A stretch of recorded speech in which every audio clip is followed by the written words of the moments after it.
ইউসলিহুল্লাহু লাহু লাইলাতান ওয়াহিদা, এক রাতের ভিতরে ইমাম মাহদীকে আল্লাহ ক্ষমতা দিবেন, এক রাতের ভিতরে পুনরুজ্জীবিত হবে, এক রাতের ভিতরে মুসলমানরা শক্তিশালী হয়ে যাবে। যিনি বিজয় দিয়ে দিবেন তিনি কে? যে মারতে আসবে মাটি তাকে গ্রাস করে নেবে, মাটির সঙ্গে সঙ্গে তাকে টেনে নেবে। ইমাম মাহদী আলাইহিস সালামের বিজয় হবে। ইমাম মাহদী আলাইহিস সালামের আত্মপ্রকাশ হবে কখন? ঠিক সেই সময়ে সারা দুনিয়ায় যখন মারামারি শুরু হবে।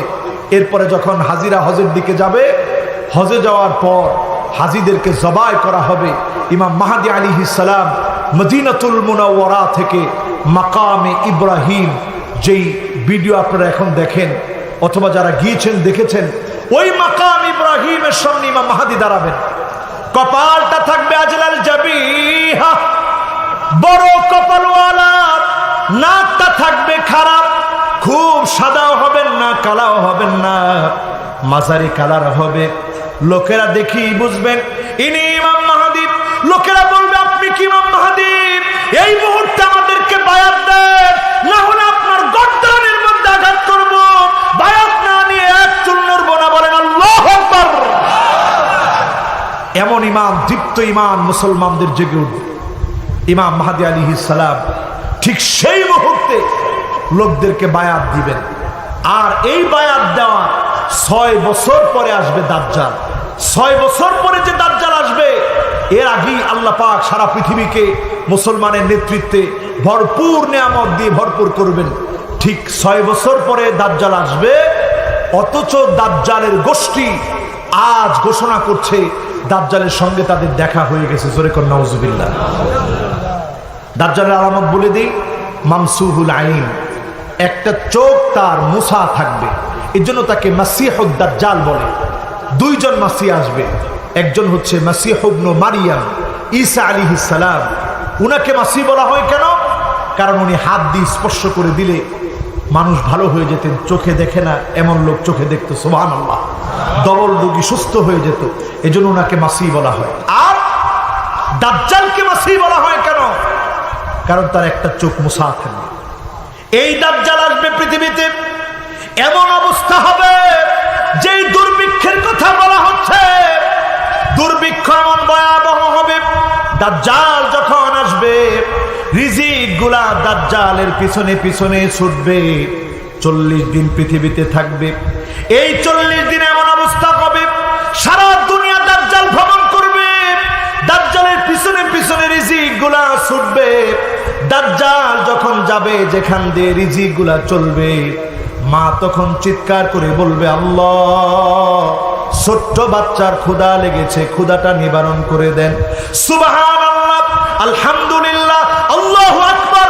সূরা কাফের 10টা আয়াত যখন তেলাওয়াত করবেন, আল্লাহ পাক ক্ষুধা নিবারণ করে দিবেন, তৃষ্ণা নিবারণ করে দিবেন। যিনি হেফাজত করবেন তিনি কে?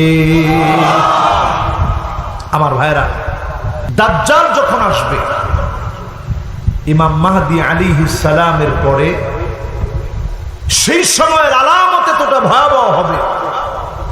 আল্লাহ পাক সাদা গম্বুজওয়ালা মসজিদ সিরিয়াতে, আজ বলে রাখি, শুনে রাখেন, সাদা গম্বুজওয়ালা মসজিদ দামেস্কে, যে মসজিদ আজ হয়ে গেছে, ওই মসজিদে ঈসা আলাইহিস সালাম ফজরের নামাজের সময় 2 জন ফেরেশতার ডানায় ভর করে নামবেন। আল্লাহ পাক প্রেরণ করবেন। জোরে কোন সুবহানাল্লাহ। এবার ঈসা আলাইহিস সালাম যখন নামবেন, যখন প্রস্তুত দরজার মধ্যে দাঁড়ায় আছে ঈসা আলাইহিস সালাম, দাজ্জালকে হত্যা করার জন্য যখন যাবে, একজন একজন করে দাজ্জালের সৈন্যগুলোর দিকে তাকাবে। আমার আঙ্গুলের দিকে তাকায় থাকেন।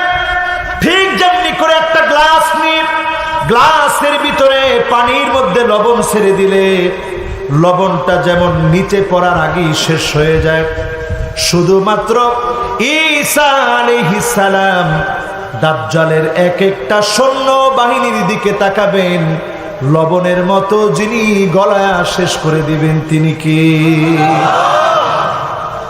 এমন একটা সময় আসতেছে মুসলমান, ইল্লা আদখালাহুল্লাহু কালিমাতুল ইসলাম, রন্ধ্রে রন্ধ্রে কালেমার পতাকা উড়বে,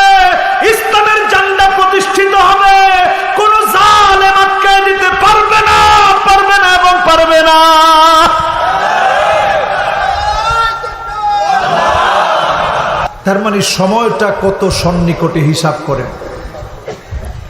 ঈসা আলাইহিস সালাতু ওয়াস সালাম তখন হত্যা করার জন্য প্রস্তুতি নেবেন, দাজ্জালকে দোষ শুরু করবেন। আপনারা যারা ইয়ং আছেন গুগলে সার্চ দিয়ে দেখবেন, একটা হচ্ছে দামেস্ক, এখান থেকে সার্চ দিবেন Babul Lud. Babul Lud Tel Aviv থেকে খানিকটা দূরে, ইহুদিদের সবচেয়ে বেশি প্রাচীরে ঘেরা জায়গা, পুরোটা জায়গা অস্ত্রের গুদাম বানায় রাখছে। ইহুদিরা জানে আল্লাহর নবী বলেছেন এটা মিথ্যা হতে পারে না, অস্ত্রের গুদাম তারা বানিয়ে রেখেছে। তাদের ধারণা দাজ্জালকে, তাদের প্রভুকে বাঁচানোর জন্য তারা সব ব্যবস্থা করে রাখবে। ঠিক দাজ্জাল আসবে, ঈসা আলাইহিস সালাম আসবে, ঈসা আলাইহিস সালামকে তারা মেরে ফেলার চেষ্টা করবে। জোরে করে নাউজুবিল্লাহ। এবার দোষ শুরু করবে দাজ্জাল। ঈসা আলাইহিস সালাম পিছনে পিছনে যাবেন। এইভাবে যেতে যেতে গিয়ে পাকড়াও করে ফেলবেন। দাজ্জালকে হত্যা করা হবে বাবুল লুদে।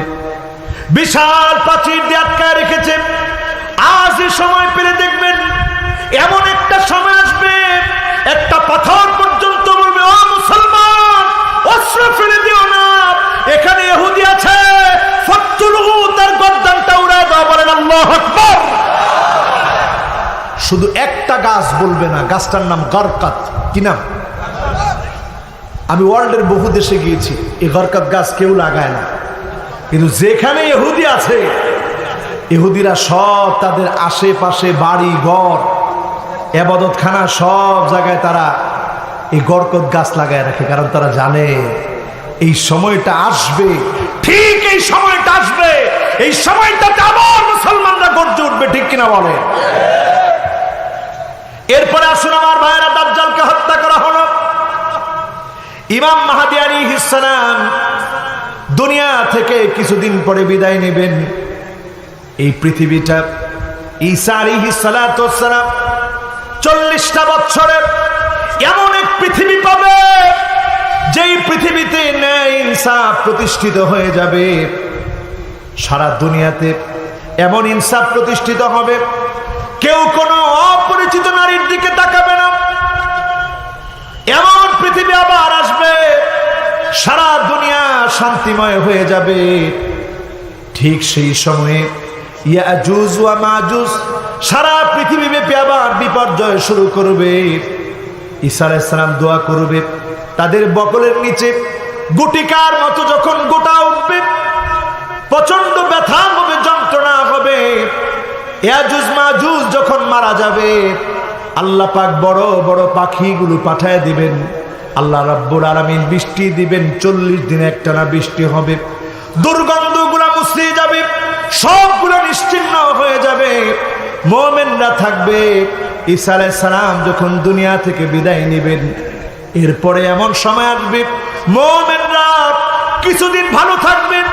এরপরে আবার পৃথিবীতে যখন শিরক ঢুকবে, পৃথিবীতে যখন অন্যায় বেড়ে যাবে, ওই মানুষগুলার উপরে কিয়ামত হবে। কোন একজন মুমিনের উপরে কশিনকালেও কিয়ামত হবে না। ঠিক না বেঠিক? ليكن يومك للشعب بدادا، ليكن حبك للأرض